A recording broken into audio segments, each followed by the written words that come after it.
제가 참 은혜 많이 받았어요. 여러분들이 너무 설교를 열심히 들으셔서 제가 우리 집사람하고 어제 집에 가면서 교인들한테 좀 얘기 좀 해야 되겠다. 우리 교인들한테 어쩜 이렇게 아멘도 잘하고 이렇게 열심히 듣냐 했더니 제 집사람이 아침에 일어나가지고 그 얘기하더라고요. 가서 하지 말라고. 벽도부터 남의 교회 가서 집회하고 와서 교인들 야단칠까 겁난다고 하지 말라고 저한테 그러시더라고요. 참 감사합니다. 제가 뭐 어제도 얘기했지만 저는 부흥회를 다니는 사람도 아니고 그냥 일반 교회에서 말씀으로 목회하는 사람인데 불러주셔서 감사하고 또 이렇게 말씀을 나눌 수 있는 귀한 기회를 주셔서 너무나 감사합니다. 제가 오늘은 좀 조금 실없는 얘기를 좀 하고 좀 시작을 할까요? 어떤 아이가 유치원에 이제 입학을 하게 됐어요. 유치원에 입학을 했는데 이제 처음으로 공동체 생활을 하니까 아이가 이제 힘들잖아요. 그래서 이렇게 집에 있을 때처럼 쉬는 시간에 화장실을 갔다 와야 되는데 아이가 이제 그걸 잘 못 지켜가지고 수업 시간에 화장실이 너무 가고 싶은 거예요. 선생님한테 손을 들고 얘기를 한 거죠. 선생님, 저 오줌이 마려워요. 그랬더니 선생님이 처녀 선생님이었어요. 나오라 그래가지고 얘야 화장실에 갔다 와라. 근데 그런 말 쓰지 말고 다음부터는 선생님한테 소변이 마려우면 선생님 저 휘파람이 불고 싶어요. 그렇게 얘기해라. 여자애들도 있고 그러니까 이렇게 시킨 거예요. 이 아이가 이제 선생님 말을 얼마나 잘 들어요. 그래서 이제 화장실에 갈 때마다 선생님 저 휘파람이 불고 싶어요. 그리고 화장실을 다니는 겁니다. 그게 몇 달을 유치원을 다녔어요. 근데 하루는 밤에 집에 와서 잠을 자는데 그 전날 저녁 때 수박을 잔뜩 먹고 잠을 잔 거예요. 새벽에 한 2시쯤에 깼어요. 화장실에 가고 싶어서. 그래서 엄마한테 뭐라 그랬겠어요? 배운 대로 엄마 저 휘파람이 불고 싶어요. 이렇게 얘기를 한 것도 엄마가 갑자기 자다가 봉창 두들기는 소리도 아니고 휘파람이 불고 싶다니까 엄마가 애한테 얘 참어. 밤중에 휘파람 불면 뱀 나와. 그냥 내일 아침에 부르렴. 그리고 애를 진정을 시킨 거예요. 근데 애가 너무너무 화장실에 가고 싶어서 못 견디겠는 거예요. 그래서 엄마를 막 흔들어 깨우면서 엄마 나 무서워서 못 가는데 휘파람이 꼭 불고 싶어요. 계속 그렇게 쪼른 거예요. 엄마가 이제 졸린 눈을 막 부비면서 야 너 그렇게 정 휘파람이 불고 싶으면 딴 사람 깨지 않게 조용히 내 귀에다 대고 휘파람 부르렴. 그렇게 이야기를 한 거죠. 그 다음은 어떻게 되는지 잘 모르겠습니다. 여러분 처음 배울 때 잘 배워야 그것을 그대로 지키고 삽니다. 저는 목회하면서 좋은 목사님을 만난다는 게 얼마나 귀한 일인지를 참 많이 깨달아요. 그러니까 성도들은요 나쁜 사람이 없어요. 성도들은 다 순수하고 착합니다. 근데 문제는 어떤 목사님에게 교육을 받았느냐, 그게 굉장히 중요합니다. 그리고 사람들은 다 똑같아요. 목사든 장로든 집사든 다 마음속에 욕심이 있고 다 죄가 있고 자기만의 생각이 있는 겁니다. 그런데 예수를 믿으면서 그것을 제어하고 누르는 거죠. 그러니까 우리가 내 자신이 죄인이라는 사실을 인정할 수 있어야 되는 겁니다. 그러므로 내가 정말 좋은 말씀을 듣고 내 마음속에 잘 하나님 뜻대로 배우고 살아야 되겠다. 그 마음을 가져야 성숙한 성도로 자랄 수가 있는 거죠. 처음부터 나쁜 성도라는 건 없어요, 세상에. 우리가 잘못 배우고 잘못 살아왔기 때문입니다. 하나만 더 얘기할까요? 어떤 집사님이 앵무새 한 마리를 선물로 받은 거예요, 친구에게. 근데 그 앵무새가 있던 집이 술집이었어요. 그러니까 맨날 이 앵무새가 배운 말이 뭐냐면 키스 미, 나에게 뽀뽀해 주세요. 맨날 이 말만 배운 거예요. 근데 이 집사님이 기도하는 집사님이에요. 근데 얘가 말을 해서 신기해서 선물 받아 처음에 너무 좋았는데 말하는 게 맨날 뽀뽀해 달라 그러니까 듣기가 싫었어요. 근데 교회 새로 목사님이 부임했는데 그 목사님 집도 앵무새를 한 마리 키우고 있었던 거예요. 그런데 이 목사님네 집 앵무새는 얼마나 경건한지 사람들이 들어오면 항상 기도합시다 이렇게 앵무새가 이야기를 하는 거예요. 목사님이 맨날 이제 사람들이 오면 시작이 그거잖아요. 기도합시다. 그러니까 그걸 배운 거죠. 그래서 집사님이 잘 됐다. 우리 앵무새를 목사님네 집에 좀 맡겨서 목사님의 앵무새에게 신앙교육 좀 시켜야 되겠다. 그리고 맡긴 거예요. 여러분, 이 집사님의 앵무새가 드디어 목사님 집 앵무새에게 가기로 된 날, 이 집사님이 기도에 찬 거예요. 이제 우리 앵무새도 한 달 뒤에 돌아오면 기도해 주세요. 이런 경건한 말을 하는 훌륭한 앵무새가 되겠구나. 그리고 보낸 거죠. 근데 이 집사님의 집 앵무새가 암놈이었어요. 그리고 목사님의 집 앵무새는 순놈이었습니다. 그랬더니 이 앵무새가 탁 목사님 댁에 가가지고 목사님네 집 그 앵무새 안에 그 새 집안에 딱 들어가니까 보나마나 또 그랬을 거 아니에요. 처음 본 새가 있으니까 키스미, 나에게 키스해 주세요. 이렇게 이야기를 했단 말이죠. 그랬더니 목사님 집 앵무새가 깜짝 놀라가지고 쳐다보면서 탁 날개를 모으고 기도를 하는 거예요. 하나님 앞에 경건하게, 하나님 감사합니다. 드디어 제 기도를 응답해 주셨군요. 이렇게 기도를 하더라는 거죠. 여러분, 아무리 경건한 앵무새도 다 이 안에 자기의 욕심과 마음이 있는 겁니다.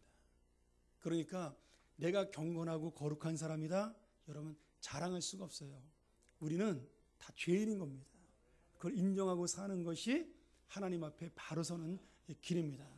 여러분, 이 밤에 내가 하나님 앞에 부족한 죄인임을 인정해서 하나님 앞에 그러나 내가 너를 의롭게 인정했다, 너는 나의 아들이라는 칭찬받는 귀한 주의 자녀들이 되기를 주의 이름으로 축복합니다. 제가 유학을 하면서 그 여행을 제가 참 좋아합니다. 저희 한 사람하고 저하고 궁합이 잘 맞아요. 둘 다 여행을 굉장히 좋아합니다. 그래서 시간만 나면 여행을 다녔는데, 유학을 갔는데 제가 그 유학생 중에 나이가 제일 많았어요. 제가 40살에 유학을 갔거든요. 그러니까 미국에 유학을 갔는데 제가 제일 그 선배인 거예요. 또 더군다나 저는 목사 안수를 28살에 받았습니다. 그러니 뭐 이미 제가 갔을 때는 다 우리 후배들이, 이성규 목사님은 그 중에 가장 어린 후배 중에 하나였고, 나머지 사람들, 저보다 나이가 많은 목사님들도 저보다 다 3, 4년씩 후배인 거예요. 그러니 뭐 그 나이에 유학 가서 공부를 얼마나 했겠어요. 이 목사님 정말 공부 열심히 했습니다. 근데 저는 공부에 관심이 없었어요. 그냥 세상 보고 싶어서 넓은 세상 바라보러 간 거죠. 그래서 틈만 나면 집사람하고 배낭 메고 텐트 치고 여행을 많이 다녔습니다.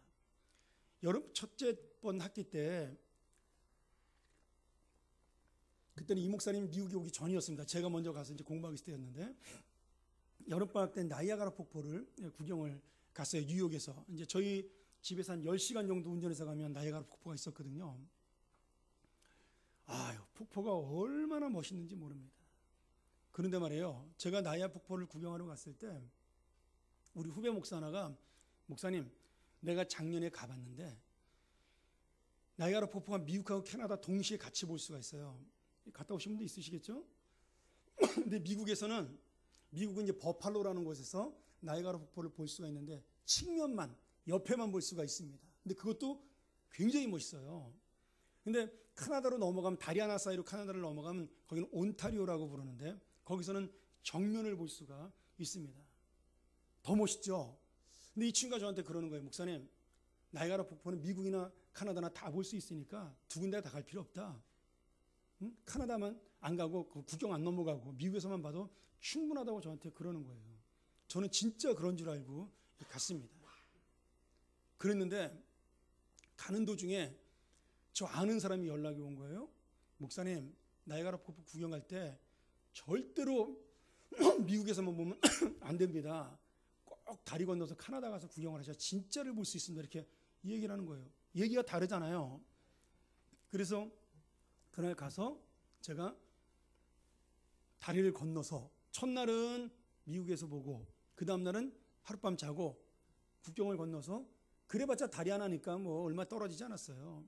다리 하나 건너가지고 카나다로 가서 봤는데, 어휴, 이거는요 미국에서 본 거에 4배 이상 아름다운 거예요. 정면으로 바라보니까. 나중에 알고 봤더니 카나다나 미국이나 똑같다고 말한 친구는 카나다에 간 적이 없는 친구였어요. 근데 마치 간 것처럼 저한테 이야기를 한 거죠. 여러분, 믿음도 마찬가지예요. 하나님의 은혜를 직접 자기가 만나보지 못한 사람은, 그 은혜를 믿음으로 체험해보지 못한 사람은요, 믿음이 얼마나 좋은가를 절대 모릅니다. 내가 믿음을 가지고 하나님 앞에 바로 섬으로 그 하나님이 주시는 은혜가 얼마나 대단하고 깊은 것인가에 대해서 잘 깨닫지를 못해요. 저는 이 밤에 여러분이 정말 오늘 말씀 전하는 이 믿음의 은혜가 여러분이 내려서 누구에게나 자신 있게 우리가 주님을 믿으면 이 놀라운 은혜가 있다, 이 놀라운 축복이 있다, 이 놀라운 감격이 있다라고 여러분이 자신 있게 외칠 수 있는, 진실하게 외칠 수 있는 귀한 시간 되기를 다시 한번 축원합니다. 자, 이 나이아가라 폭포에 가면 높이가 56m예요.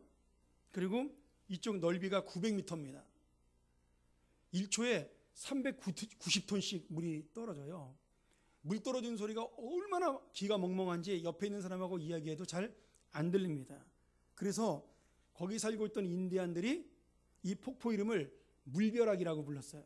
벼락처럼 물이 내린다 그래서, 그리고 그게 인디안 언어로 나이아가라입니다. 그러니까 원래 이 나이아가라 폭포 뜻이 물벼락이에요.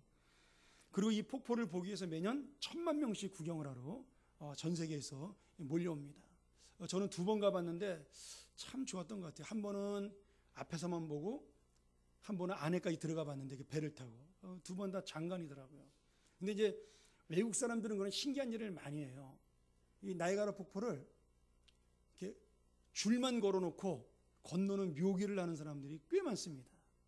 근데 세계 최초로 1858년 6월 30일에 프랑스의 유명한 고개사였던 찰스 블론딘이라는 사람이 세계 최초로 나이아가라 폭포를 줄을 걸어놓고 900m를 장대 안에 들고 건넌 기적의 사나이가 되었습니다. 그런데 이 블론딘이 뛰어난 고개사였기 때문에 나이아가라 폭포를 한 번만 걷는 게 아니라 여러 번 건넜어요. 처음에는 장대 안에 들고 건넜는데 해보니까 해볼만해. 그러니까 그 다음에는 어떻게 했냐면 밥을 먹으면서 건넜어요. 그 외다리 줄을, 폭포를 줄 하나를 건너는데요. 그 다음에는 자전거를 타고, 중마를 타고 건너요. 중마를. 이렇게 통통 오르는 중마 있죠?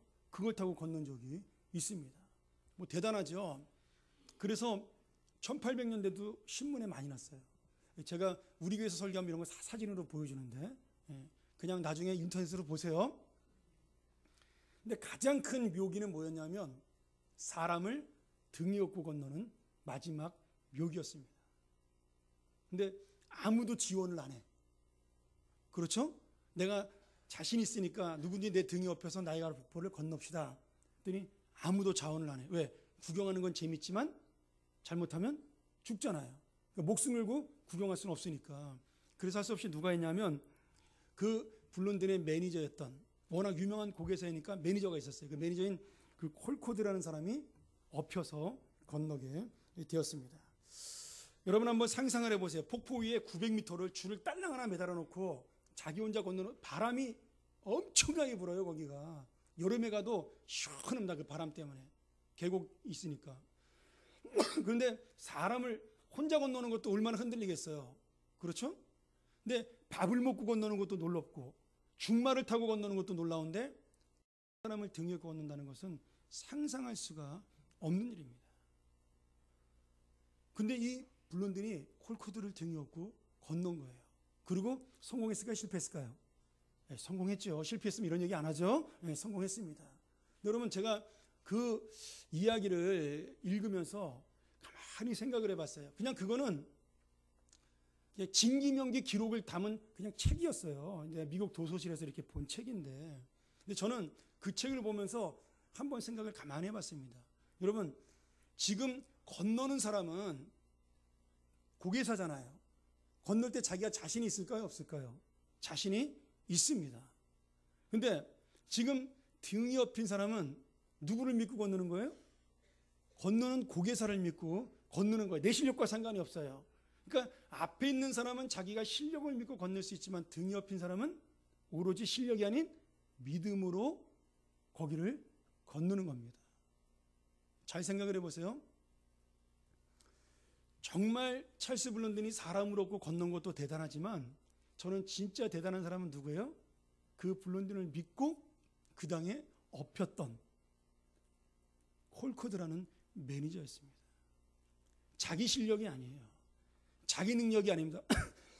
모르는 거죠. 죽을 수도 있는데 오로지 그 사람을 믿고 건넜어요. 여러분 사람을 등에 업으셨으니까 다 아시겠죠? 다 어릴 때 애들 업어서 키우지 않았습니까? 여러분 애가 가만히 업혀서 있으면은 얌전히 있으면 힘이 덜 들어요. 근데 어느 때가 힘들죠? 첫 번째는 애가 잠들어서 고개가 떨어지기 시작하면 등에 업은 사람이 힘들어 자꾸 애를 이렇게 올리잖아요. 저도 우리 큰애 많이 업어 키웠거든요. 근데 더 힘든 애는 어떤 애들이에요? 조금 지가 컸다고 이 업었는데 거기서 막 발버둥을 치고 막 난리를 치면 업은 사람이 너무 힘이 듭니다. 그러니까 지금 이 블론딘이라는 고개사가 지금 업은 이 사람 콜코드라는 사람이 등에 붙어서 어떻게 해야지만 지금 잘 업을 수가 있어요? 딱 붙어서 한 사람처럼 호흡을 같이 해야 건널 수가 있는 겁니다.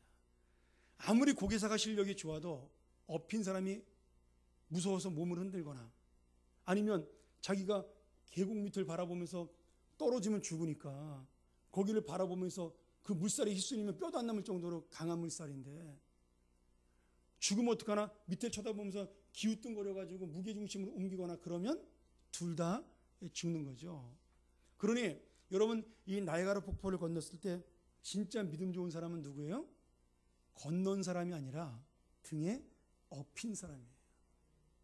여러분 우리가 어떤 사람이냐면 하나님의 등에 업힌 사람입니다.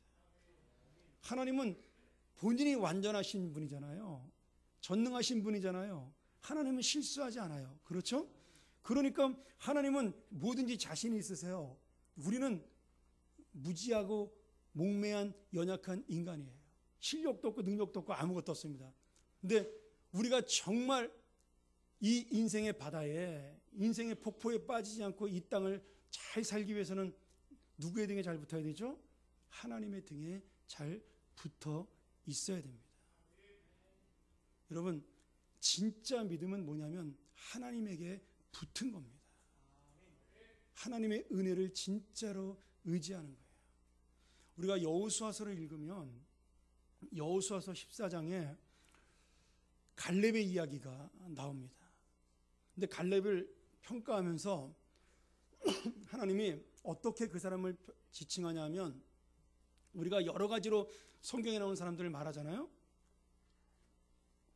요셉은 형통한 사람이다. 다윗은 하나님의 마음에 합한 사람이다.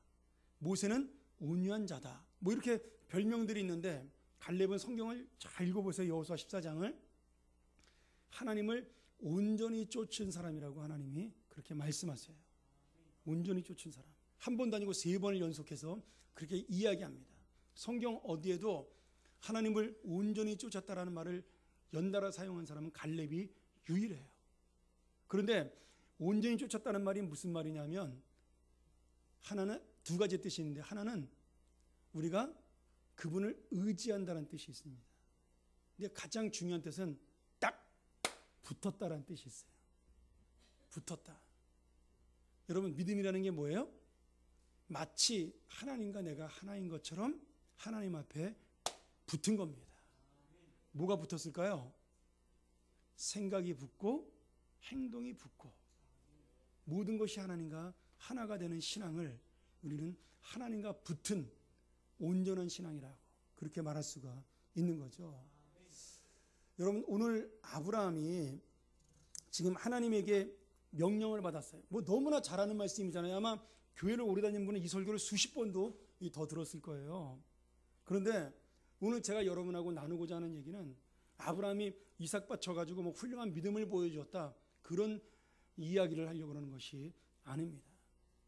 하나님이 어떻게 우리에게 이런 믿음을 주시고 어떻게 이런 믿음을 요구하시고 이런 사람에게 어떤 복을 우리에게 주시나에 대해서 여러분하고 이 말씀을 가지고 오늘 나누려고 그래요. 여러분 21장 맨 마지막을 보면 21장 전체가 아브라함의 전성기예요. 아브라함이 아들 낳고 잘 먹고 잘 살고 동네에서 존경받고 완벽한 사람으로 인정받는 것이 21장의 이야기입니다. 얼마나 신나는 인생인지 몰라요. 그런데 22장에 들어서자마자 하나님이 바로 뭐라고 얘기하냐면, 내가 너에게 한 가지 부탁이 있는데 너가 사랑하는 아들 독자 이삭을 나한테 제사해서 바쳐라, 이 명령을 내린 거예요. 그러니까 21장까지 그냥 잘 먹고 잘 살고 평안하게 살았던 그 모든 삶이 20장 1절에 와서 완전히 무너지게 된 겁니다. 여러분, 이삭이 알잖아요. 어떤 아들이에요? 100살에 얻은 아들이에요. 그리고 잘 커가지고 보통 우리가 지금 이삭의 나이를 이 나이 때 보면 15살에서 18살 사이라고 추정을 합니다. 얼마나 멋진 청년이고 건장한 아이가 되었어요. 눈에 넣어도 아프지 않을 아이인데 하나님이 그 아이를 지금 번제로 잡아다가 제사를 지내래요. 여러분, 번제가 어떤 제사예요? 제물을 각을 떠서 이렇게 네모나게 만든 다음에 그것을 불에 태워서 드리는 제사를 번제라는 겁니다. 하나님께 온전히 바치는 제사죠. 아니, 눈에 넣어도 아프지 않을 아들을 그냥 죽이는 것도 아니고 번제로 바치라 그런다. 여러분, 이게 얼마나 무서운 이야기예요.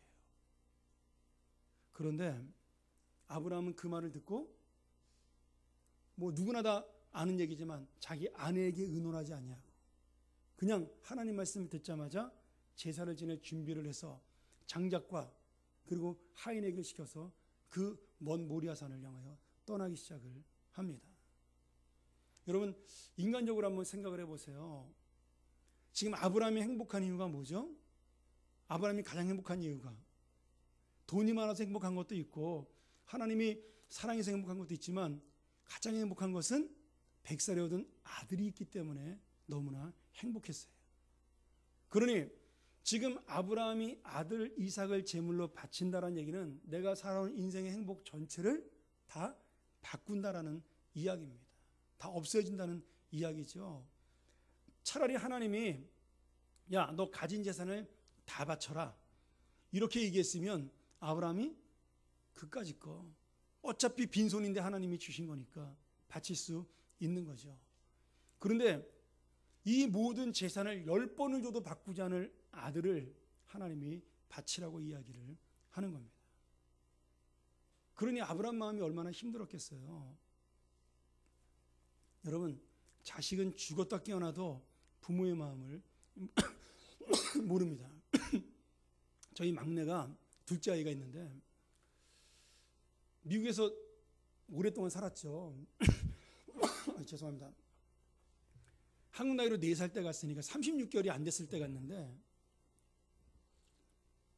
13, 14년을 미국에서 살았어요. 그러니까 지금 고등학교 이제 3학년 올라가는데 어떻게 한국에 살겠어요. 그래서 혼자서 지금 미국에서 이모하고 같이 살아요. 이모 집에서.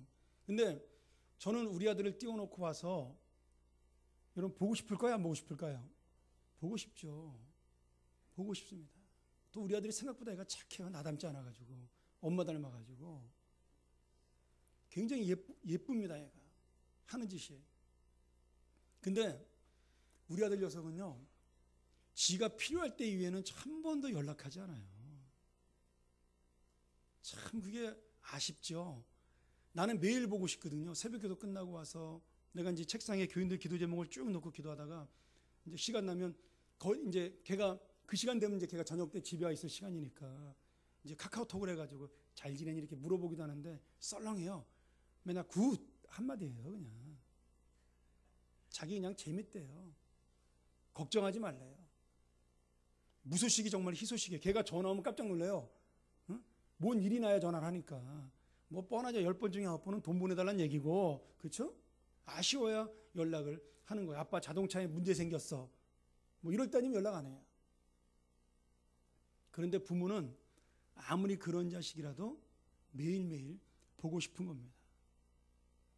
여러분, 하나님도 마찬가지예요. 우리가 죽었다 깨어나도 하나님의 마음을, 아버지 하나님의 마음을 이해하지 못합니다. 그런데 우리는 마치 자기가 하나님의 마음을 아는 것처럼 착각을 해요. 오늘 하나님이 아브라함에게 이삭을 바치라 그랬어요. 아니 그동안 그렇게 아브라함을 사랑하고 이뻐했던 하나님인데 왜 갑자기 와가지고 벼락을 떨어뜨려요? 아무리 생각해도 이해가 되지 않는 명령이었습니다. 근데 아브라함은 그 말에 두 말 없이 순종해서 아들을 데리고 모리아산으로 제사 지내기 위해서 떠났습니다. 지금 아브라함이 살고 있는 곳에서 모리아산까지 가는데 한 4일쯤 걸립니다. 4일쯤. 여러분 가다가 참 하나님이 짓궂어요. 그냥 니네 집 앞마당에서 제사 지내. 그러면 바로 잡아 죽일 수 있잖아요. 그럼 좀 고민할 시간이 덜한데 길이 4일 길이에요. 아브라함이 가면서 얼마나 많은 생각을 했을까요? 얼마나 많이 고민을 했을까요? 또 이삭은 몰라. 자기가 죽으러 가는 줄을.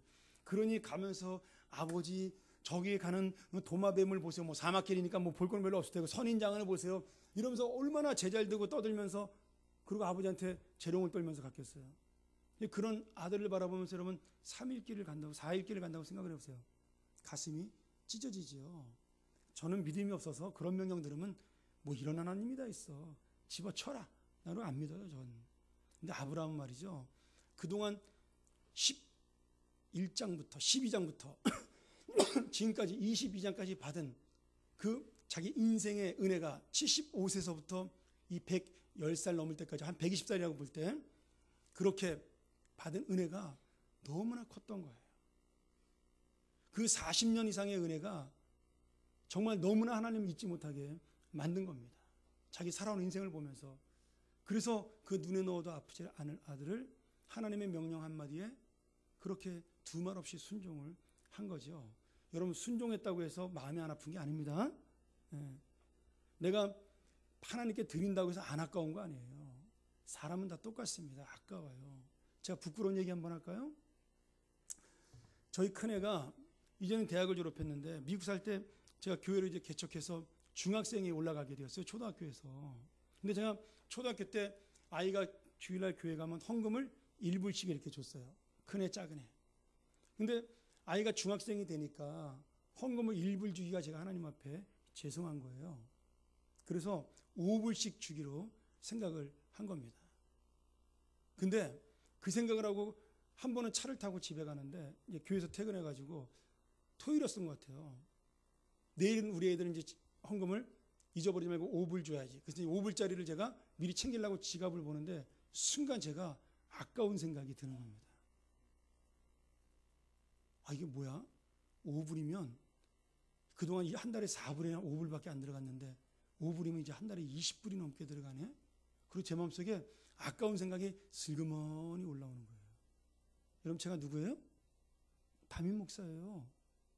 교회 목사인데 성도들을 보고 열심히 주 앞에 헌신하라고 헌금하라고 설교하면서 나는 그 20불 2만 원이 된 돈이 아까워서 하나님 앞에 마음속에 요걸 내가 내일 그냥 1불만 줄까 하는 생각이 여기서 이렇게 슬그머니 올라오더라고요. 아유 근데 제가 그 생각을 하는 순간에요. 하나님이 망치로 제 뒤통수 하는데 빵 하고 때리는 충격을 받은 거예요. 이놈아 네가 그러고도 목사냐. 잡사지. 너 내가 준 은혜가 평생 동안 너한테 살게 해준 은혜가 20불보다 아깝냐 이놈아. 하나님이 저한테 그런 음성을 마음속에 주시는 거예요. 그래서 제가 차 세우고 길에서 울었어요. 하나님 잘못했습니다. 죽을 죄를 졌습니다. 제가 이런 놈입니다. 그리고 집에 갔는데 창피해서 아무한테 얘기 못했어요. 그리고 조용히 미안해서 10불을 줘서 그날 예배를 보냈습니다. 죄송해서. 여러분 목사라고 해서 별다르지 않아요. 내가 갖고 싶은 것은 다 갖고 싶고요. 버리고 싶지 않은 것은 다 버리고 싶지 않습니다. 나도 돈 아까워하고 나도 돈 좋아합니다. 여러분 아브라함이 지금 소설책처럼 성경에 써 있으니까 아들 바치니까 그냥 믿음 좋은갑다. 아니에요. 한번 여러분의 아들을 생각해 보세요. 아니 바치는 건 내가 말도 안 해. 지금 그런 하나님이 아니시니까. 아들이 잘 키워놨는데 의사가 됐어요. 그래가지고 정말 자랑스러운 아들이 됐는데 갑자기 이놈이 전문의를 따자마자 아버지 제가 드릴 말씀이 있습니다. 왜? 저 다음 달부터 아프리카 우간다에 가가지고 평생 동안 선교사로 살겠습니다. 여러분 그러면 이놈아 내가 너 잘 키웠다. 이런 아들이 세상에 어딨냐. 하나님 감사합니다. 우리 아들이 이렇게 믿음 좋게 키워주셔서. 여러분 그러실 수 있어요? 아마 뒤로 다 낮아빠질 거예요. 이게 무슨 소리야 갑자기. 아마 난리가 날 겁니다. 아마 믿음 좋으신 분들은 말은 못하고 속으로 꿍꿍 앓겠죠. 그게 우리의 마음이에요. 그런데 하나님께서 지금 아브라함에게 명령했을 때 아프리카로 보내는 정도가 아니라 다시는 못 올 죽음의 길로 보내는 겁니다. 그것도 누가 죽여요? 자기 손으로 칼로 각을 떠서 죽여야 되는데 아브라함이 그 길을 4일을 고민하면서 걸어가는 겁니다. 지금 눈앞에 이리 뛰고 저리 뛰며 즐거워하는 자식을 바라 아버지랑 여행 가는 거잖아요. 얘는 지금 얼마나 신나요. 나는 지금 이 아이를 죽이러 가는 거예요. 그 아이의 뒷모습을 바라볼 때마다 아브라함 가슴은 찢어지는 거죠. 3일째 되는 날이 됐어요. 산이 가까워 오니까 이제 아브라함이 그 산을 이렇게 보고 있는데 그 산이 오늘 성경에 뭐라고 되어 있어요? 멀리 바라본 즉. 그러니까 그 산이 지금 보인다라는 거예요. 여러분 그 산이 멀리 보이는데 아브라함의 눈에는 얼마나 가까워 보였을까요? 그렇죠? 아마 종들은 같이 따라갔던 종들은 그랬을 거예요. 아, 왜 이렇게 멀어? 빨리 쉬고 싶은데 빨리 제사 지내고 와서 쉬고 싶은데 얼마나 멀어. 그렇게 생각을 했을 거예요. 힘드니까. 근데 아브라함은 이게 저 멀리 눈앞에 지금 저 멀리 떨어져 있는데 하루를 더 가야 되는데 바로 눈앞에 있는 것처럼 보이는 거예요. 왜? 가까이 갈수록 그 아들이 죽으니까. 그때부터 한 걸음 한 걸음 그 산을 바라보면서 하는 그 길이 아브라함에게는 자기가 죽는 것보다도 고통스러운 아픔의 길이었을 겁니다. 오늘 여러분 우리가 믿음이라는 게 쉬운 게 아닙니다. 하나님을 믿는다라고 말하는 게 입술의 고백이 여러분 쉽게 나올 수 있는 고백이 아니에요. 우리가 지금 예수 그리스도를 믿고 이 자리에 앉아 있지만 내가 하나님의 아들이라 일컬음을 받고 하나님의 딸이라고 칭함을 받고 내가 예수 그리스도를 주로 믿습니다라고 고백하면 이 자리에 앉아 있는 것이 얼마나 놀라운 축복인지 모릅니다. 아무나 그 믿음을 갖는 것이 아니에요. 교회 매일 모이니까 우리가 다 같이 예수 믿으니까 뭐 예수 믿는 사람들이 흔하니까 아무것도 아닌 것처럼 보이죠? 여러분 전 세계 인구로 따져가지고 예수 제대로 믿는 인구가 2억밖에 되지 않아요. 전 세계 70억 인구 중에서요. 예수 그리스도를 구주로 고백하고 하나님의 영생과 부활의 그 믿음과 심판이 있다라고 믿는 사람이 2억밖에 되지 않습니다. 실제로 6억이 믿는다 그러지만 그 6억 중에서 예수를 완벽하게 성경적으로 이해하고 믿는 사람이 2억밖에 되지 않아요. 그러니 여러분 우리가 얼마나 축복받은 인생인 것을 아셔야 됩니다. 그러니 그냥 내가 믿는다라는 고백이 쉬운 고백이 아니라는 거예요. 제가 전도를 보면 알아요. 여러분 아무리 도덕적이고 깨끗하고 착한 사람도 예수 믿는 게 쉽지 않습니다. 정말 하나님의 은혜가 아니면 안 돼요.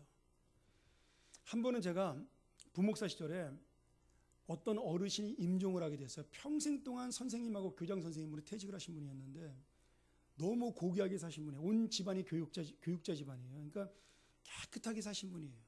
근데 그 며느리가 예수 잘 믿는 제가 있던 교회 집사님이었어요. 목사님, 우리 시아버지가 예수를 안 믿는데 너무너무 좋으신 분인데 이제 며칠 안 남았는데 꼭 돌아가시기 전에 예수 믿게 하고 싶다고. 그래서 제가 병문안을 가서 이렇게 영접 기도를 하고 구원의 그 복음을 전한 다음에 예수를 믿으라고 전했어요. 근데 그분이 얼마나 신사적인지 몰라요. 얼굴 처음 보는 목사가 왔는데 얼마나 매너 있게 대하고 목사님 저 같은 사람이 위해서 이렇게 고생하시면 안 된다고. 아유 먼 발걸음 하셨다고. 70대 후반이신데 얼마나 저한테 예의 있게 대하신지 몰라요. 저 그때 33살밖에 안 된 그런 젊은 목사였는데 그런데 말이죠. 제가 어르신 예수 믿어야 구원받습니다. 천국 갈 수 있습니다. 어르신의 생명이 얼마 남지 않았는데 이제 예수 믿고 천국 가셔야 되지 않겠냐고. 우리가 이 땅에 인생이 끝나는 게 아닌데 예수 믿고 하늘나라 가자고 내가 그렇게 권했더니요, 고개를 슬그머니 돌리셔요. 무슨 말이에요? 매너 있는 분이고 신사적인 분이니까 축객령은 못 내리고 나 못 믿겠다 그거죠. 그래서 제가 계속 권유했죠. 어르신, 사람의 생명은 다 똑같습니다. 누구나 다 이 땅 떠납니다. 근데 하나님께서 우리의 생명을 이 땅에만 놔두신 게 아니라 저 영원한 하늘나라를 준비해 두고 있습니다. 그러니까 어르신, 예수 믿으세요. 예수 믿겠다는 한마디면 우리 어르신의 인생에 영생이라는 선물이 내려옵니다. 그랬더니 눈을 감더니 지그시 감더니 입술을 꼭 다무셔요. 무슨 말씀이세요? 끝까지 안 믿겠다는 거예요. 그리고 제가 그날 집으로 돌아왔습니다. 그리고 그분은 결국 예수 믿지 않고 돌아가셨어요. 제가 그때 참 충격을 받았어요. 저는 너무나 쉽게 예수를 믿을 거라고 생각을 했어요. 워낙 인격적인 분이고 훌륭한 분이니까. 그 며느리가 시아버지 이렇게 말씀해요. 우리 아버님은 법 없이도 살 뿐이다. 그리고 정말 좋은 분이다. 며느리가 그 정도로 얘기하면 진짜 훌륭한 분이잖아요. 그런데 예수는 죽어도 안 믿더라고요. 그래서 제가 그때 말씀이 아닌 정말 실제 경험과 체험으로 하나님 나라는 뭘로 간다고요? 믿음으로 간다는 사실을 제가 깨닫게 된 겁니다. 인격과 돈과 다 필요 없더라고요. 오직 예수를 믿는 자만이 갈 수 있다. 하나님의 은혜로만 갈 수 있다는 사실 제가 그때 엄청나게 크게 깨달았어요. 여러분, 그냥 이 자리에 앉아 있는 것이 아니에요. 예수의 은혜로 앉아 있는 겁니다.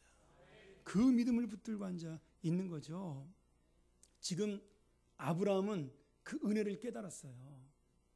그러니까 고통스럽고 힘들고 아프지만 그 산이 점점 내게로 다가오고 있지만 눈을 들어 바라본 적 그 산이 죽음의 산이 아니라 하나님의 약속대로 우리 아들을 다시 살리실 산으로 바라보는 믿음을 가지고 있었던 거예요.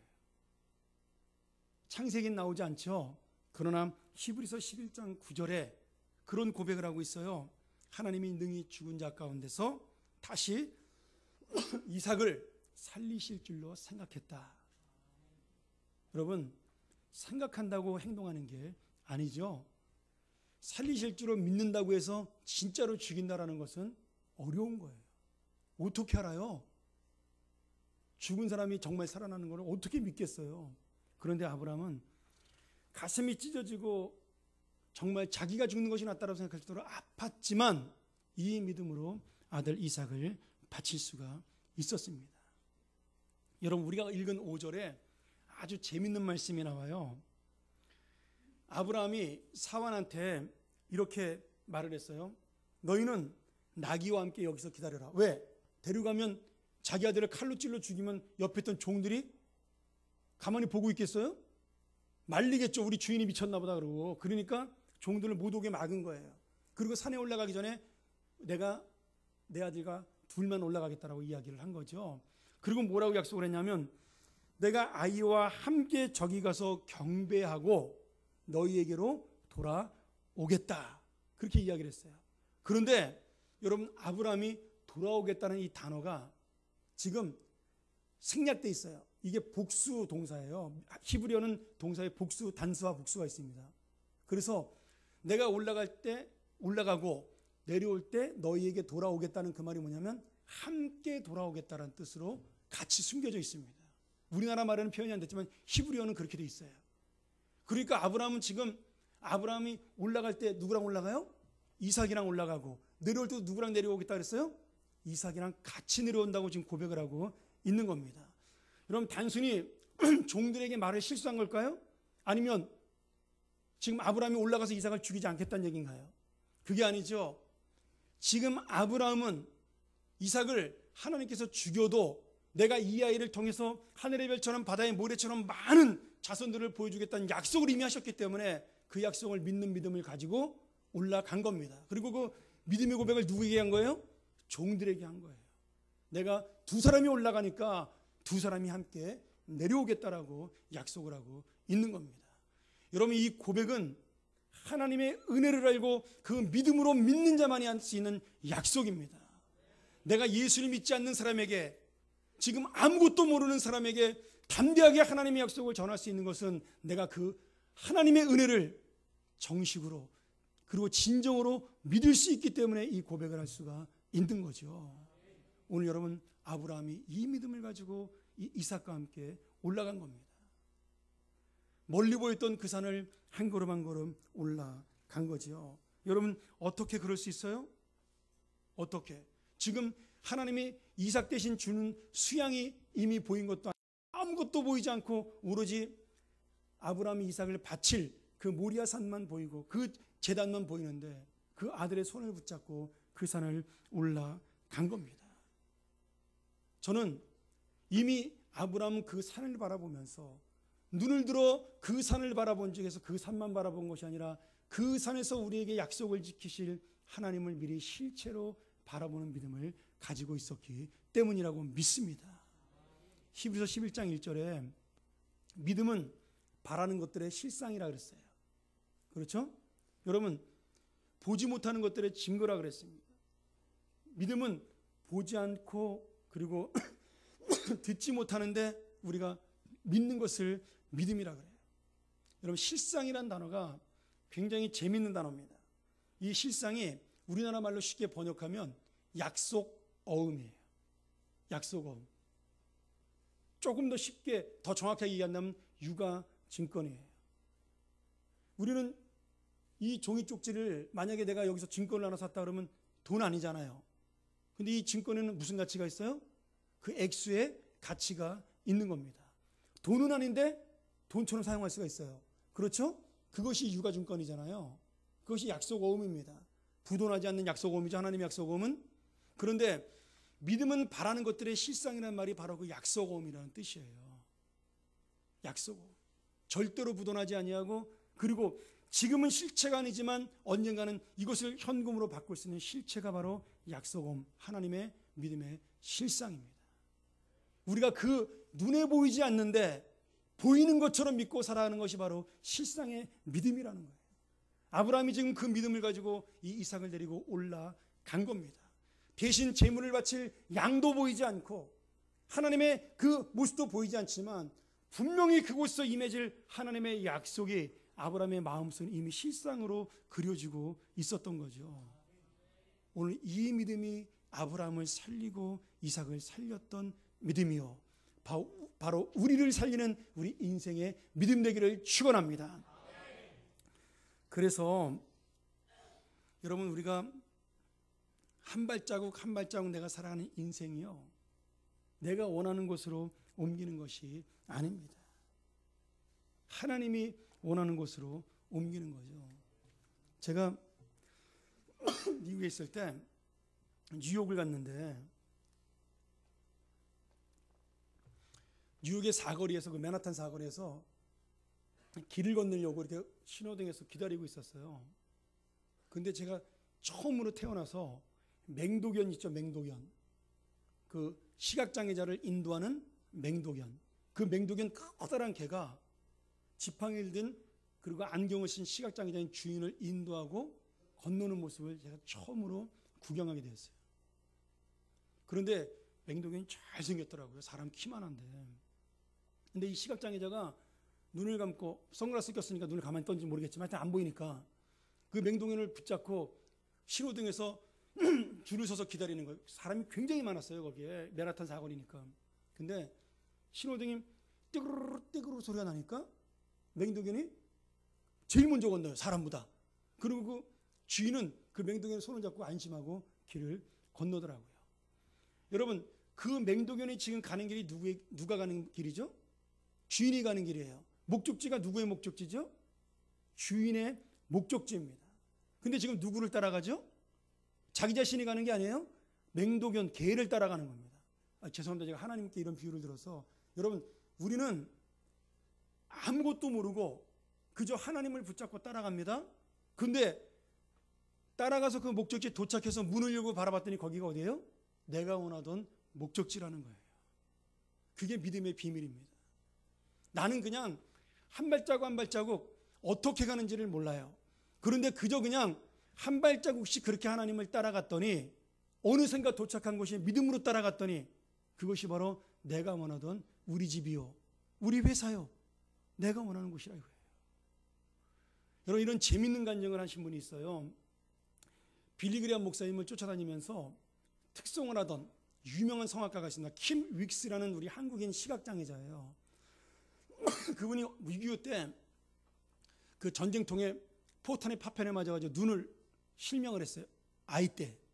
근데 그거를 그 미군 상사가 불쌍히 여겨서 이 아이를 입양을 했어요. 그래가지고 전쟁이 끝난 다음에 미국으로 이 아이를 데려갔습니다. 그리고 자기 딸로 키운 거예요.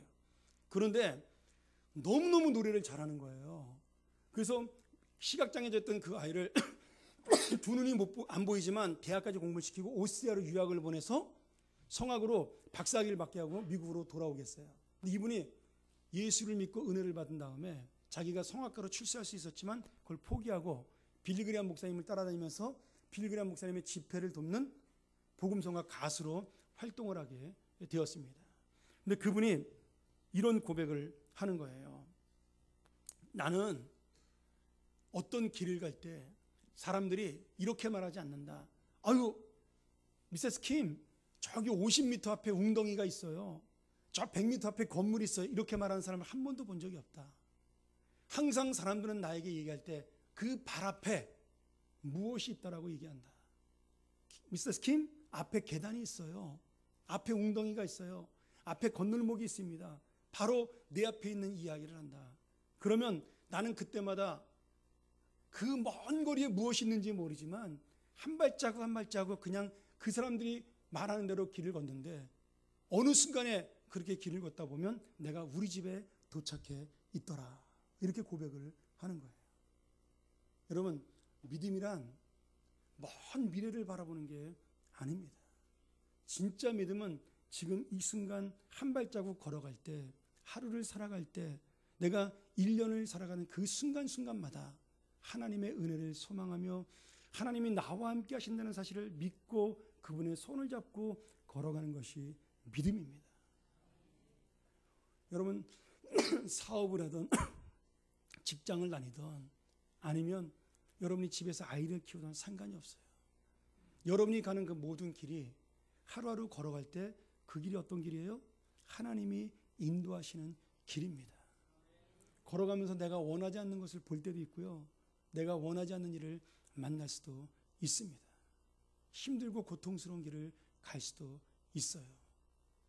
오늘 아브라함처럼 하기 싫은데 가장 아까운 것을 주님께 드려야 되는 날도 옵니다. 그런데 나는 이거 없으면 내가 1년 뒤를 어떻게 사나 2년 뒤를 어떻게 사나 그런 걱정하지 말고 하나님 앞에 내가 가지고 있는 그 모든 것들을 믿음으로 맡기면 그 내 것을 포기하는 그 순간에 눈을 뜨면 나는 내가 원하는 것보다 더 좋은 것들을 얻는 내가 원하는 곳에 도착할 수 있다고 믿습니다. 오늘 아브라함이 바로 그 믿음을 가진 겁니다. 여러분, 이제 지금부터 우리가 상상을 한번 해볼까요? 아브라함이 모리아산의 정상에 올라왔습니다. 제가 예전에 천지창조라는 영화를 봤는데요. 이 장면의 맨 마지막이 그 3시간 반짜리 영화의 마지막이었어요. 제가 벌써 한 30년 전에 봤는데 지금도 안 잊어버려요. 맨 마지막에 아브라함이 이 모리아산에 올라와 가지고 이삭을 바치는 그 제물 드리면서 절벽 끝에서 하나님께 간절하게 외치면서 소리를 지릅니다.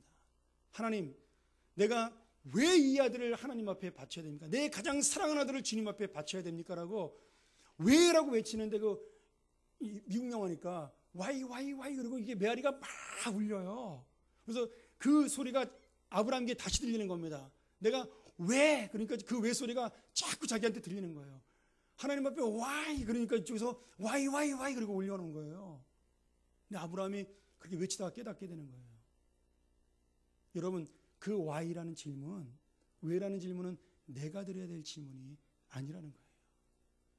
메아리가 쳐서 와이 그리고 나한테 달라오는데 바로 그것이 바로 믿지 않는 사람들이 던져야 될, 하나님은 모르는 저 메아리, 자연의 존재가 하나님께 드릴 질문이지, 나는 이미 은혜로 하나님을 알고 있는 내가 드릴 질문이 아니라는 거예요.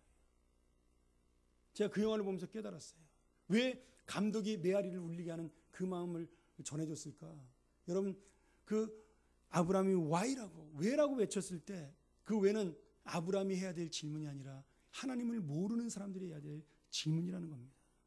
물론 성경에는 아브라함이 왜라는 질문하지 않죠. 근데 아마 감독은 극적으로 만들기 위해서 그렇게 만들었을 거예요. 그런데 저는 그 영화를 보면서 그 마음에 그렇게 은혜를 받았습니다.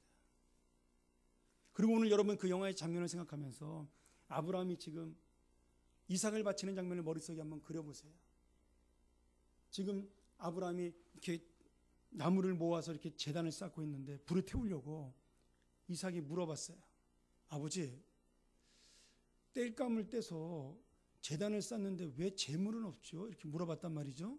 여러분, 그 질문이 아브라함 가슴에 뭐처럼 박혔을까요? 비수처럼 와서 칼날같이 박힌 겁니다. 그 재물이 바로 너다라고 말할 수 없는 아브라함의 아픈 심정이죠. 여러분, 그 질문이 누구의 질문이에요? 믿지 않는 자들이 우리를 향한 질문입니다. 야, 너 하나님께 드릴 재물이 어디 있니? 야, 너 하나님께 드릴 믿음이 어디 있니? 네가 믿는 하나님은 어디에 있니? 네가 그렇게 마음 아프고 힘든데 너를 도와준다는 그 하나님은 도대체 어디에 있는 거야? 너 열심히 교회 가서 제단에 불은 쌓고 기도는 하는데 그 기도에 응답하는 너희 하나님은 어디 있니? 믿지 않는 사람들이 우리들에게 하는 질문입니다. 여러분, 그때 아브라함이 뭐라고 대답하죠? 제사에 쓸 제물은 누가 준비한다고요? 하나님이 준비하신다. 이것이 우리가 믿지 않는 자들에 대한 고백입니다. 나는 아직 제물 구경도 못했어요. 그렇죠? 이 고통 속에서 응답을 아직 꿈도 못 꿔봤습니다. 아직 눈으로 한 번도 보지도 못했어요. 그런데 내 고백은 이미 그 제물을 본 사람처럼 하나님이 준비하신다라는 대답, 이것이 바로 믿음의 대답입니다. 여러분, 놀랍게도 이 대답이 대답만 됐나요? 말로만 끝났나요? 아니에요. 실체가 되었습니다. 아브라함이 칼을 들어가지고 이삭을, 야, 미안하다, 네가 바로 오늘 제물이다 그러고 그 제물을 내려치는 그 순간에 누가 부르시죠? 하나님의 사자가. 성경에 하나님의 사자라 그랬지만 저는 이 하나님의 사자를 누구로 믿어요? 예수님으로 믿습니다. 급해서 예수님이 내려오신 거예요. 그리고 아브라함을 부른 거죠. 어떻게 불렀을까요? 아브라함아, 아브라함아 이렇게 불렀을까요? 아니에요. 이 칼날을 내리치는 그 순간에 너무나 다급하신 하나님이 아브라함아, 아브라함아 이렇게 부르셨단 말이죠. 아브라함이 깜짝 놀라서 그 칼을 내리치는 그 순간에 칼을 멈출 정도로 하나님이 강하고 급하게 아브라함을 부르시고 말리셨어요. 그리고 뭐라고 하나님이 말씀하셔요? 내가 너의 믿음을 이제는 알았다, 보았다라고 하나님이 인정을 하셨습니다. 그런데 여러분 참 재밌게도 이게 하나님의 놀라운 능력이죠. 그리고 재밌는 하나님이시죠. 아브라함이 하나님을 보았다라고 말하는 그 순간에 그동안 보이지 않았던 뭐가 보이냐면 숲을 속에 나무가 걸려가지고 가지에 걸려서 움직이지 못하는 새로운 재물 양이 보이기 시작을 한 겁니다. 여러분 이 창세기 22장을 읽어보면요, 보았다라는 단어가 굉장히 자주 나옵니다. 보았다, 보았다, 보았다. 근데 그게 저는 이 말씀을 읽으면서 그냥 하나님이 쓰신 게 아니에요. 아브라함이 모리아산을 바라본 즉 거기에 뭐가 있어요? 하나님의 약속을 본 겁니다. 안 보이는데. 그리고 지금 아브라함이 또 와가지고 하나님께서 아브라함아 내가 너의 믿음을 보았다라고 말하는 그 순간에 하나님은 아브라함 속에 숨겨져 있는 보이지 않는 믿음, 그동안 하나님께서 아브라함에게 원했던 믿음을 볼 수가 있었습니다. 그리고 하나님께서 아브라함에게 내가 너를 보았다라고 말하는 그 순간에 그때 아브라함의 눈이 떠져서 또 뭘 보여요? 그동안 한 번도 보지 못했던 준비된 제사 양이 나무에 걸려 있는 것을 볼 수가 있었습니다. 여러분, 이 보았다라는 단어, 내가 하나님을 바라볼 때 하나님은 내 믿음을 보고요, 하나님이 내 믿음을 바라보는 그 순간에 나는 하나님의 약속의 실체를 볼 수가 있습니다. 할렐루야. 이게 여러분 지금 하나님께서 우리에게 말씀하시고 싶은 은혜예요. 저는 이 장면을 바라보면서 유쾌하고 아주 통쾌합니다. 왜 그런지 아세요? 하나님을 급하게 만났어요. 하나님이 간이 오그라들었어요. 죄송합니다. 하나님은 사람이 아니니까 없겠지만 우리 인간적인 심정으로 아브라함이 칼을 내려치는 그 순간에 하나님의 가슴이 오그라들었어요. 그리고 하나님은 카타르시스를 느낀 거예요. 제가 진짜다. 제가 진짜다. 여러분, 하나님이 아브라함에게 그 믿음을 보는 그 순간에 아브라함도 하나님의 그 놀라운 은혜를 실체로 만날 수가 있었던 겁니다. 이 하나님과 내가 보는 것이 하나가 될 때 기적이 일어나고 그것이 바로 능력이 되는 거예요. 여러분, 아프신 분들, 아픈 게 난 것으로 능력이 아니에요. 그 아픈 중에도 내가 하나님을 고백할 수 있고 그 하나님의 믿음을 바라볼 수 있는 그것이 능력입니다. 내가 사업에 성공하는 것만이 능력이 아니에요. 그것만이 은혜가 아닙니다. 망했는데 하나님은 나와 함께 하시다는 사실을 깨달은 것이 능력입니다. 사람은 악하기 때문에요, 절대로 그렇게 쉽게 예수를 믿을 수가 없습니다. 제가 좋아했던 책 중에, 제가 생긴 건 이렇게 촌스러워도요, 제가 그 문학이나 미술 이런 데 관심이 많습니다. 근데 한 번은 제가 이제 그 우리나라에 번역된 책이 있어요. 뭐 레오나르도 다빈치의 뭐 그런 화가의 길이라든지 풍경에서 미술로 그래가지고 이렇게 자연환경을 쭉 그리는 그림을 한 거. 근데 나중에 알고 봤더니 그 책을 쓴 사람이 누구냐면 케네스 클라크라는 유명한 영국의 미술사학자예요. 이 외국 사람들은 별 연구가들이 다 있어. 미술 감상을 하는 사람이 아니고요, 이 그림이 역사적으로 어떻게 그려졌는가를 연구하는 그런 유명한 미술사학자, 역사학자예요. 이분이 그 30살에 최연소의 영국의 가장 유명한 그 갤러리 관장을 역임한 30살에 천재죠. 그리고 그가 만든 그 시빌레이제이션이라는 그 문명이라는 다큐멘터리가 있어요. 우리나라에도 아마 그 교육방송에 상영한 걸로 알고 있는데, 그거를 그 미술사학자 최초로 영국에서 BBC에서 다큐멘터리를 만들어서 발표하신 그런 감독이기도 한 분이에요. 근데 이분이 예수님에 대한 고백을 한 번 한 적이 있어요. 어떤 얘기냐면 이런 거예요. 그가 자기 자서전에서 이렇게 글을 썼습니다. 나는 아름다운 어떤 한 교회를 방문하던 중에 경험했던 놀라운 체험에 대해서 이렇게 고백하고 싶다. 이렇게 쓴 거예요. 이 놀라운 감정과 감동은 예전에 내가 알고 있던 어떤 것보다 훨씬 더 강한 거룩한 기쁨과 환희 같은 것이 내가 그 예배에 말씀 듣는 순간에 전신의 나를 휩싸고 감싸 안았다. 그리고 이 놀라운 은혜의 경험은 내가 처음으로 해봤던 그런 하나님의 은혜의 경험이었다. 그러나 나는 이 놀라운 은혜의 경험을 받은 그 순간에 내 인생의 커다란 고민거리를 안게 되었다. 이렇게 고백을 했습니다. 여러분, 이분은 결국 예수를 믿지 않고 죽었습니다. 내가 그런 놀라운 은혜의 경험을 했는데 이 경험을 믿는 그 순간에 자기는 절대적인 물질주의자니까 하나님을 믿지 않는데 지금 영혼으로 그 간통하는 경험이 생겼으니까 믿어야 되잖아요. 근데 그것을 믿는 그 순간에 자기한테 너무나 큰 고민거리가 된 거예요. 이 경험을 믿으면 내 인생을 바꿔야 된다는 사실을 깨닫게 된 겁니다. 그리고 내가 그동안 만났던 수많은 지성적인 친구들이 내가 예수를 믿는 그 순간에 저거 정신이 나갔구나라는 비웃음을 받는 것이 두려워지기 시작을 한 겁니다. 가족들이 자기를 보고 우리 남편이, 우리 아버지가 이상해졌다, 이런 소리를 듣는 것이 두려워지기 시작을 한 겁니다. 그리고 내가 지금까지 살아왔던 나의 경험과 나의 학문과 나의 지성으로 이해할 수 없는 이 놀라운 은혜의 기쁨이 나는 도저히 이해가 되지 않아서 나는 이것이 단지 환상이나 착각이라는 그러한 것이 아닌가에 대한 고민을 하게 되었다. 이렇게 그 글에 쓰고 있어요. 그리고 마지막에 이렇게 결론을 내립니다. 결국 나는 삶을 바꾸기에는 내가 이 세상에 내 인생을 너무 깊게 뿌리박았다라는 사실을 깨달았다. 이 고백으로 결론을 내리고 예수를 믿지 않고 죽게 됩니다. 여러분, 안타깝죠? 얼마나 안타까운지 모릅니다. 이 놀라운 은혜의 경험을 하고도 예수를 안 믿고 죽은 이 불쌍한 지성인이 여기에 있는 거예요. 제가 또 하나만 얘기하고 마칠까요? 제가 청소년 시절에 제가 생긴 건 이렇게 빼초롬하게 생겼지만 제가 그 한우쌈파였습니다. 여러분 한우쌈 기도원 아세요? 가보신 분 있나요? 젊은 시절에?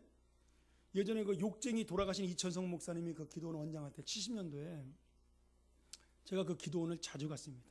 저도 거기서 중학교 때 방언받고 하나님께 은혜 받은 게 너무 좋아서 그때 목사가 되기로 결심을 한 거예요. 내가 정신이 나갔지. 목회가 이렇게 힘든 줄 알았으면 그때 철없이 그 결심을 왜 했어? 그냥 은혜 받고 좋은 사람으로 살걸. 가끔 제가 그 후회할 때가 있죠. 그때 받은 은혜가 너무 강렬해가지고 이 어린아이의 마음속에 너무 깊이 박힌 거예요, 은혜가. 그래서 그냥 덜커덕 목사가 되겠다고 서원을 해버린 겁니다. 그런데요, 제가 그 은혜를 받고 다음날 예배를 드리는데 이천성 목사님이 오전에 막 설교를 하시는데 설교 끝나는 무렵에 저 뒤에 앉아있던 할머니 한 분이 한 70세쯤 되셨는데 왕 하고 울음을 터뜨리는 거예요. 그래가지고 사람들이 깜짝 놀랐죠. 아니, 갑자기 중간에 설교하는 그 마무리 시간에 그러니까 목사님도 놀래고 사람들도 놀랐어요. 근데 여러분 욕쟁이 목사님이 얼마나 욕을 잘해요. 그러니까 이런 쪽제비 같은 뭐가 예배 시간에 운다고 막 소리를 지르신 거예요. 근데 그 할머니가 놀라운 간증을 하는 거예요. 우리 남편이 목사인데 감리교 목사였던가 장로교 목사님은 아니었어요. 하여튼 어떤 교단의 목사님인데 40년을 목회하고 지난주에 돌아가신 거예요. 그런데 마지막에 자기 손을 붙잡고 뭐라 그러냐면 목사님이 여보 내가 40년 동안 목회하고 봤더니 하나님 없어. 당신 지금이라도 늦지 않았으니까 쓸데없는 짓 하지 말고 하나님 믿지 말고 이 세상 나머지 인생 보내. 그리고 돌아가신 거예요. 여러분 40년 동안 사모로 살아왔던 이 사모님 가슴 속에 무너져 버린 거죠. 목사님 죽은 게 문제가 아니에요. 이제는 내 인생 전체를 지금 다 부정하게 생겼잖아요. 그게 너무 기가 막혀가지고 자기가 장례 7일자마자 보따리 싸갖고 기도원으로 올라오신 거예요. 근데 기도원에 와서 하나님 말씀을 듣고 자기가 은혜를 받는데 아무리 자기는 기도해도 하나님이 살아계신 거예요. 아무리 목사님의 말씀을 들어도 살아계신 하나님이 자기의 마음속에 역사를 하는 거예요. 그래서 사모님이 그 말씀을 듣다가 돌아가신 목사님 너무 불쌍해서 통곡을 하신 거예요. 여러분 우리의 믿음이라는 거요 한순간입니다. 아무것도 아닌 거예요. 정말 하나님의 은혜가 없으면 우리는 절대로 하나님 앞에 설 수 없는 죄인입니다. 그런데 하나님이 우리를 사랑하셔서 하나님의 자녀로 삼아 주셨어요. 아브라함이 어떤 사람이에요? 여러분 성경에나 유명한 사람이지 아브라함이 뭐 예전에 저 갈대아 우르에 살 때 누가 기억이 나던 사람이에요? 우상 만드는 목공소하던 그 우상을 만들어서 먹고 살던 사람이 아들이잖아요. 그 아버지 데라 직업이 우상 만들던 사람이었어요. 동네에 그냥 이름 없는 동네 청년이에요. 그 누구도 아브라함을 알아주지 않았던 그냥 그렇게 이름 없이 죽어갈 사람이었습니다. 근데 하나님이 그를 딱 들어서 믿음의 조상으로 삼아 주신 거예요. 그게 하나님의 은혜입니다.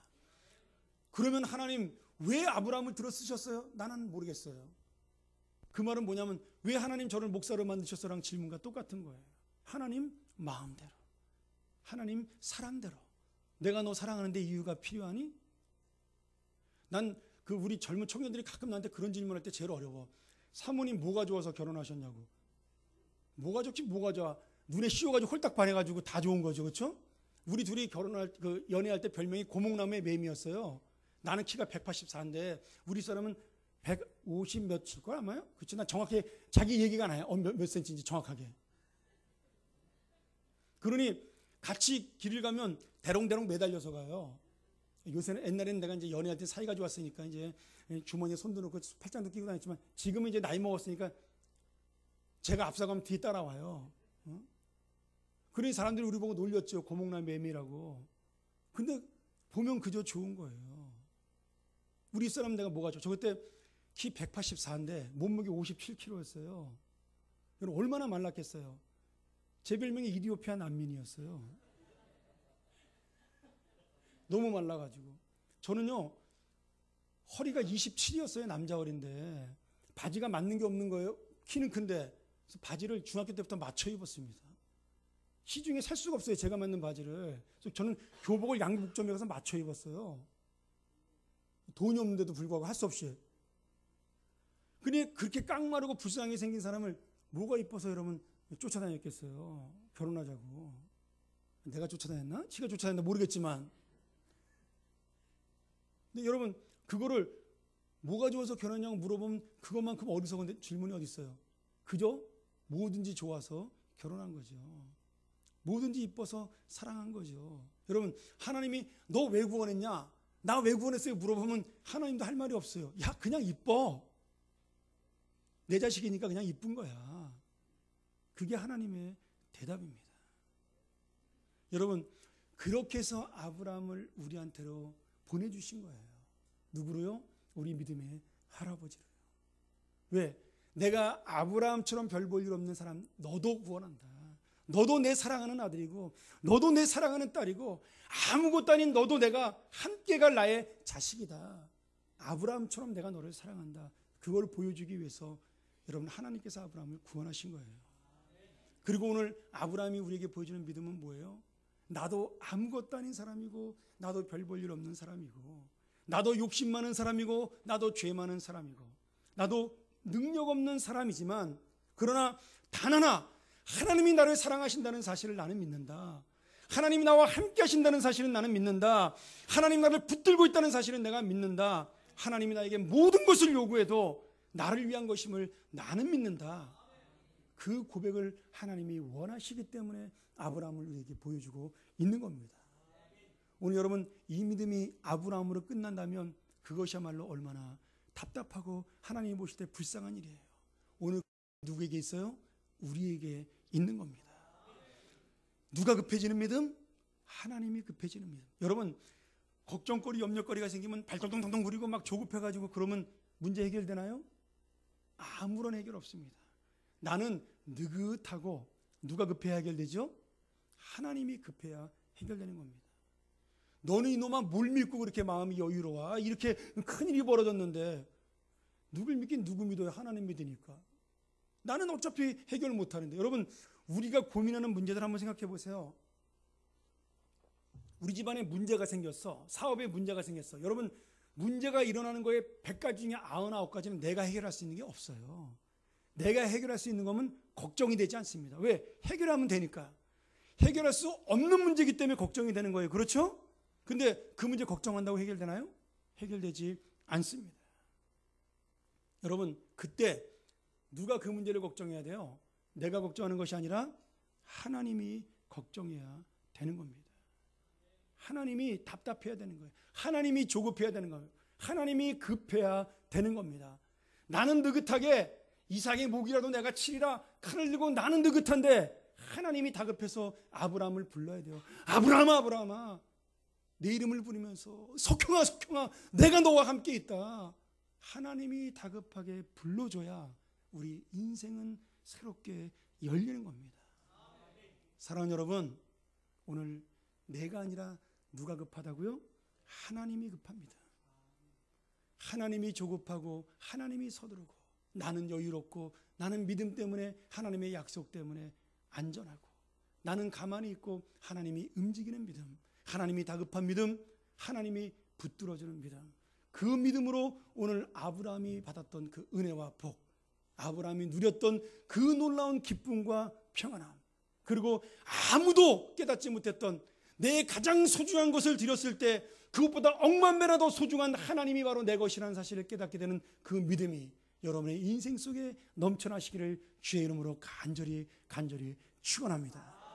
우리 같이 한번 이 시간 우리 목사님 나오실 때까지 한번 같이